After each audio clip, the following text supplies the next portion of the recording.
Xenosystems Fragments. Hell-baked. Nickland. Narrated by Skeptical Waves. There's a potential prologue to this post that I'm reluctant to be distracted by.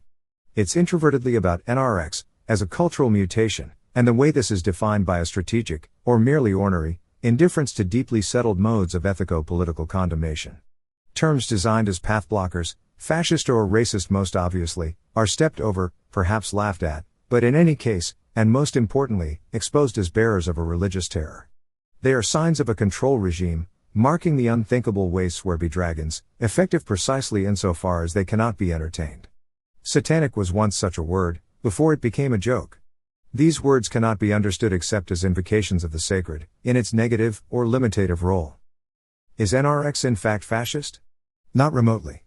It is probably, in reality rather than self-estimation, the least fascistic current of political philosophy presently in existence, although this requires a minimal comprehension of what fascism actually is, which the word itself in its contemporary usage is designed to obstruct. Is NRX racist? Probably. The term is so entirely plastic in the service of those who utilize it that it is difficult, with any real clarity, to say. What NRX most definitely is, at least in the firm opinion of this blog, is social Darwinist. When this term is hurled at NRX as a negative epithet, it is nor a cause for stoic resignation, stiffened by humor, but rather for grim delight.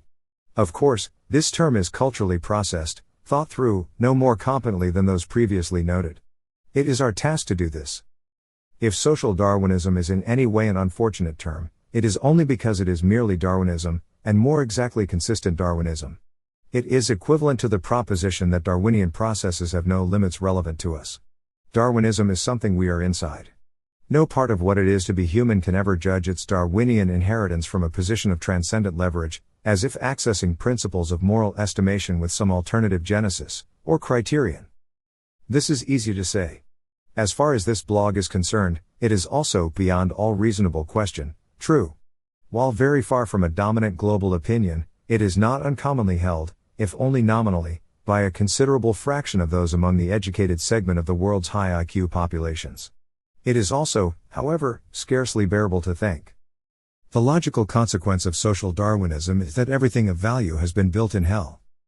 It is only due to a predominance of influences that are not only entirely morally indifferent, but indeed, from a human perspective, indescribably cruel, that nature has been capable of constructive action.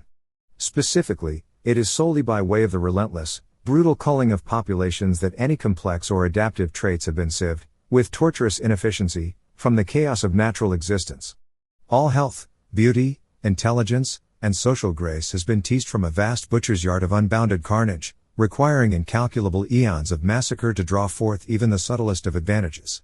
This is not only a matter of the bloody grinding mills of selection, either, but also of the innumerable mutational abominations thrown up by the madness of chance, as it pursues its directionless path to some negligible preservable trait, and then, still further, of the unavowable horrors that fitness, or sheer survival, itself predominantly entails.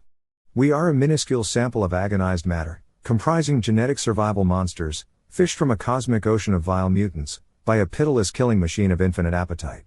This is still, perhaps, to put an irresponsibly positive spin on the story, but it should suffice for our purposes here.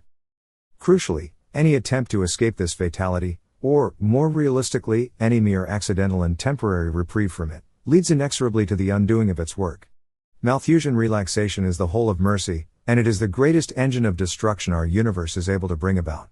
To the precise extent that we are spared, even for a moment, we degenerate, and this iron law applies to every dimension and scale of existence, phylogenetic and ontogenetic, individual, social, and institutional, genomic, cellular, organic, and cultural.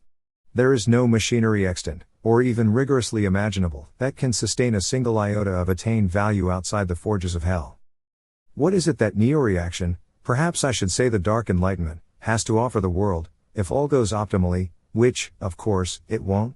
Really, the honest answer to this question is, eternal hell. It's not an easy marketing brief. We could perhaps try, but it could be worse, and almost certainly will be.